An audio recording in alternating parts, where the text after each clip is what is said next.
महाजुटान। नमस्कार, आप देख रहे हैं अपना बिहार। मैं हूं आपके साथ विभा उपाध्याय और बड़ी खबर के लिए सीधे रुक कर लेते हैं न्यूज रूम का, जहां से सहयोगी अलीम हमारे साथ जुड़ रहे हैं। अलीम, क्या बड़ी खबर इस वक्त? बिल्कुल विभा, बड़ी खबर इस वक्त पटना से है, जहां पर पीएम मोदी के खिलाफ महाजुटान में भाग लेने के लिए विपक्षी नेताओं के पहुंचने का सिलसिला जारी है। आज पीडीपी नेता महबूबा मुफ्ती पटना पहुंची और आज ही दिल्ली के सीएम अरविंद केजरीवाल और पश्चिम बंगाल की सीएम ममता बनर्जी भी पटना पहुंचने वाली हैं।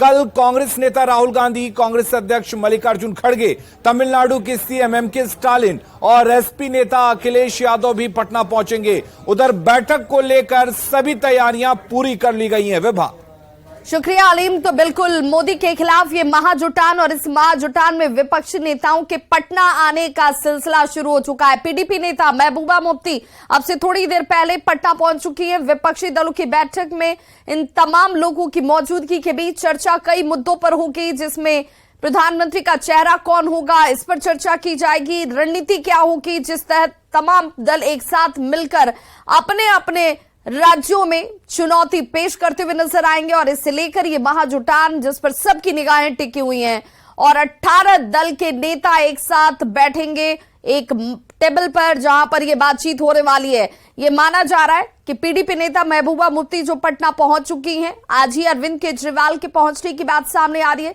23 जून की बैठक में शामिल होने के लिए महबूबा मुफ्ती हालांकि पटना पहुंच चुकी है। इस पाटलिपुत्रा की धरती पर यह बताया जा रहा है कि ममता बनर्जी आज शाम तकरीबन 4:50 पर पटना पहुंचेंगी और अभिषेक बनर्जी भी उनके साथ, ममता बनर्जी के साथ पटना आ सकते हैं। जो बड़ी जानकारी सामने आ रही है, 23 जून को यानी कि कल चार्टर्ड प्लेन से राहुल गांधी जो है वो पटना पहुंचेंगे, उनके साथ मल्लिकार्जुन खड़गे होंगे।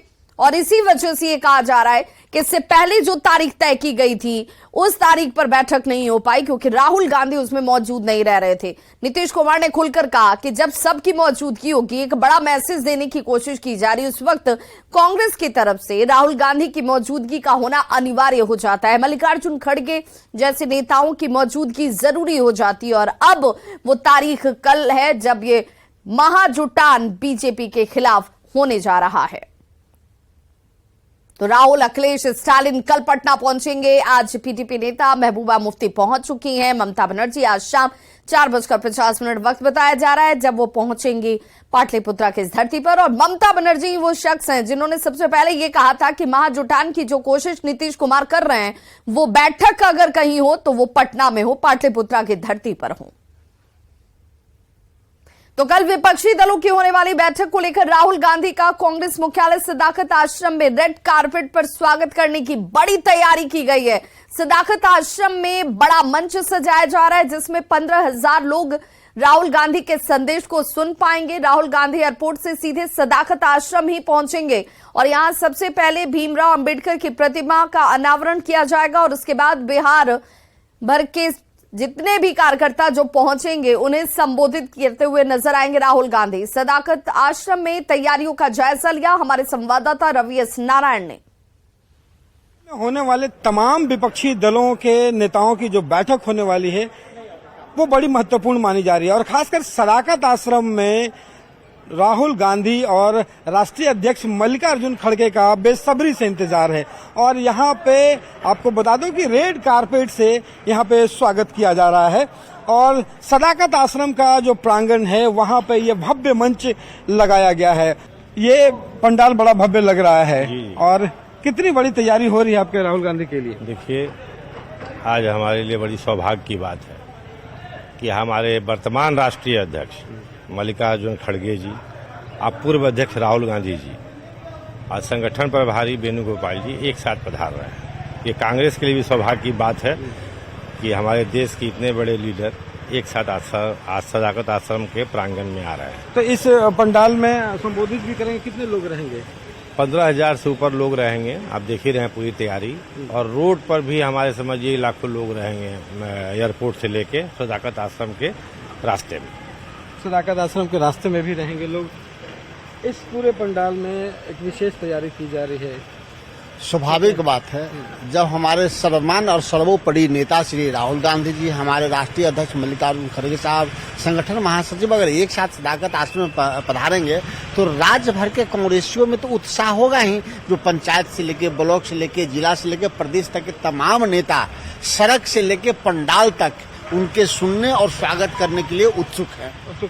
2024 से पहले इतने बड़े नेताओं का सदाकत आश्रम आना आप लोगों के लिए कितना उत्साहजनक है? देखिए, देश के जो पूरा युवा वर्ग है उसके युवा सम्राट आदरणीय राहुल गांधी जी कल हम लोगों के बीच में होंगे। निसंदेह एक उत्साह से लवरेज होने का मौका है और बिहार से हमेशा बिहार ने एक नया आयाम देने का काम किया है। वो देश आज़ादी के पहले और आज़ादी के बाद भी और कल भी जो कल नींव रखी जाएगी वो आने वाले समय में जो देश का जो परिवर्तन जो तय है उसको लेकर कल नींव रखी जाएगी। जी हाँ, तो बिल्कुल ये कल की जो नींव रखी जाएगी, कांग्रेसियों को जो संदेश दिया जाएगा वो 2024 के लिए कांग्रेस के लिए बड़ी महत्वपूर्ण होने वाली है।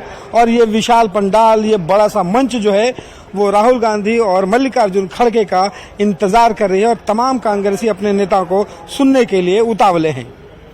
कैमरा पर्सन सुबोध के साथ रवि एस नारायण, न्यूज 18 पटना। तो कल पटना में विपक्षी एकता की महत्वपूर्ण बैठक होने वाली है और सभी विपक्षी पार्टियों के प्रमुख पटना में बापू सभागार में बिहार के मुख्यमंत्री के साथ ही बैठक करते नजर आएंगे। विपक्षी पार्टी के पटना आगमन को लेकर पूरे पटना को पोस्टर से पाट दिया गया है। पोस्टर की वजह से नेहरू पार्क की तस्वीर बिल्कुल बदली हुई है। जायजा लिया संवाददाता विनीता मिश्रा ने।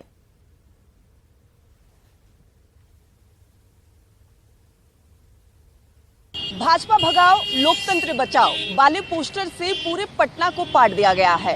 कल 23 तारीख है और 23 तारीख को विपक्षी एकता की महत्वपूर्ण बैठक होने वाली है। ममता बनर्जी, राहुल गांधी समेत तमाम विपक्षी पार्टी कल एकजुट होंगे और एक साथ महत्वपूर्ण बैठक करेंगे। उनके स्वागत के मद्देनजर राजधानी पटना में जगह जगह कई पोस्टर लगाए गए हैं और जो तस्वीरें अभी इस वक्त आप देख रहे हैं ये तस्वीर है पटना के नेहरू पार्क की। नेहरू पार्क को पूरे पोस्टर से हर एक जगह पाट दिया गया है और इस पोस्टर में जितने भी विपक्षी पार्टी हैं उनके चेहरों को जगह दी गई है। विपक्षी एकता बैठक लिखा गया है और साथ ही साथ सभी विपक्षी पार्टी के नेताओं का स्वागत पाटलिपुत्र में किया गया है। कल महत्वपूर्ण बैठक होगी और बैठक के नीचे लगाया गया है कि भाजपा भगाओ लोकतंत्र बचाओ। कांग्रेस की तरफ से ये पोस्टर लगाए गए हैं। राहुल गांधी आ रहे हैं, राहुल गांधी का भव्य स्वागत किया गया है और तमाम जितनी भी पार्टियां हैं विपक्ष की वो सभी अपने लीडर का राजधानी पटना में पोस्टर के माध्यम से स्वागत करती हुई नजर आ रही है। पूरे पटना की बात करें तो हर गली चौराहे सड़क पर अलग अलग पार्टियों की तरफ से पोस्टर लगाए गए हैं, चाहे आम आदमी पार्टी हो, कांग्रेस हो या फिर ममता बनर्जी की तरफ से भी जो उनकी पार्टी है उनके पोस्टर लगाए गए हैं। यानी सभी विपक्षी एकता बैठक के मद्देनजर यहाँ अपने नेताओं का स्वागत कर रहे हैं। जो नारे हैं वो पोस्टर के माध्यम से बुलंद किए जा रहे हैं। सभी जो लोग आ रहे हैं, जो विपक्षी पार्टी के लीडर हैं वो आ रहे हैं, उनका स्वागत किया जा रहा है और साफ तौर पे कहा जा रहा है कि विपक्षी एक होके रहेंगे। ये महत्वपूर्ण बैठक है और इस बैठक के बाद जो विपक्षी एकता है वो साफ तौर पर नजर आएगी। कैमरामैन अजय दुबे के साथ विनीता मिश्रा, न्यूज 18 पटना। कल यानी कि 23 जून को पटना में पीएम मोदी के खिलाफ विपक्षी दलों की बैठक, जिसमें कांग्रेस, जेडीयू, आरजेडी, पीटीपी, नेशनल कॉन्फ्रेंस, तृणमूल कांग्रेस, सीपीएम, आप, डीएमके, समाजवादी पार्टी, शिवसेना, एनसीपी, जेएमएम समेत 18 दलों के नेता शामिल होंगे। इनमें कांग्रेस देश की सबसे बड़ी विपक्षी पार्टी है। ऐतिहासिक कदम लिया गया है।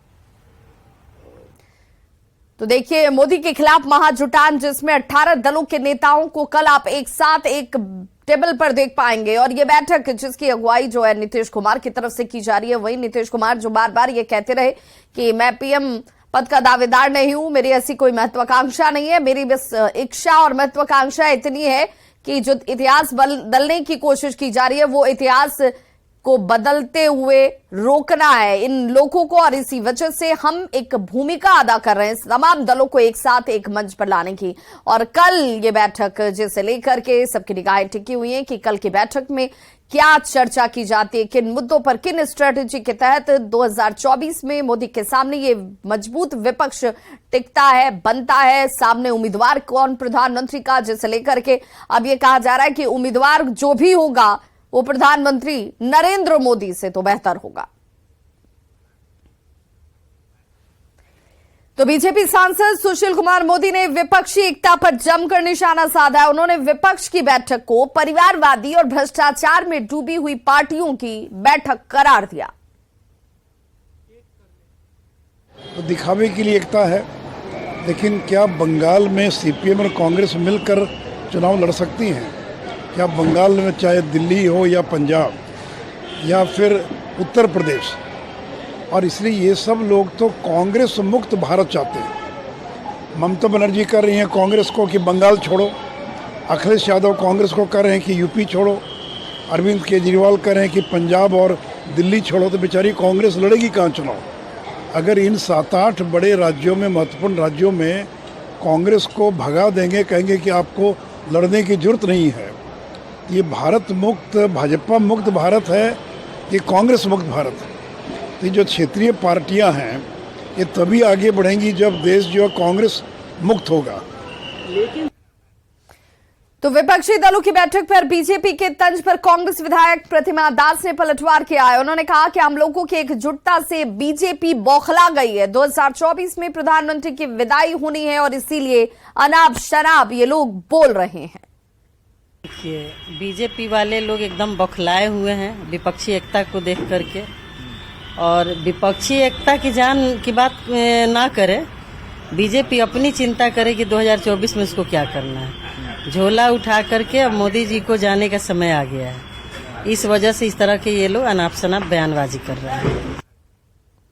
विपक्षी दलों की बैठक पर पूर्व सीएम जीतन राम मांझी ने कहा है कि विपक्ष के पास मोदी जैसा कद वाला कोई नेता नहीं है, लिहाजा उनकी कोशिश नाकाम हो जाएगी। देखिए, प्रयास करना कोई गलत बात नहीं है, वो लोग प्रयास कर रहे हैं, लेकिन जिस प्रकार से नरेंद्र मोदी जी का व्यक्तित्व उभरा है समस्त संसार में, हिंदुस्तान की बात तो छोड़िए, तो उनके सामने अभी कोई नेता उधर नहीं है। सभी नेताओं को अगर देखते हैं तो, और जहां तक एकता का सवाल है, मैं नहीं समझता हूं कि एकता बन पाएगी, क्योंकि सबकी अपनी अपनी महत्वाकांक्षा है। और फिर कांग्रेस का अब अपना हिसाब है। कर्नाटक में जीत के बाद उनकी और महत्वाकांक्षा बढ़ी है, और वो नहीं चाहेंगे कि साहब उनके सामने कोई दूसरा नेतृत्व उभरे।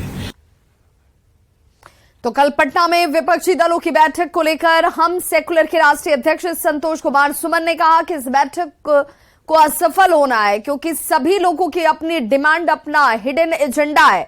18 पार्टी आ रही हैं, 18 पार्टी का पीएम कैंडिडेट है, और इस मंथन से केवल विष निकलेगा, और विषपान करने के लिए कौन तैयार होगा?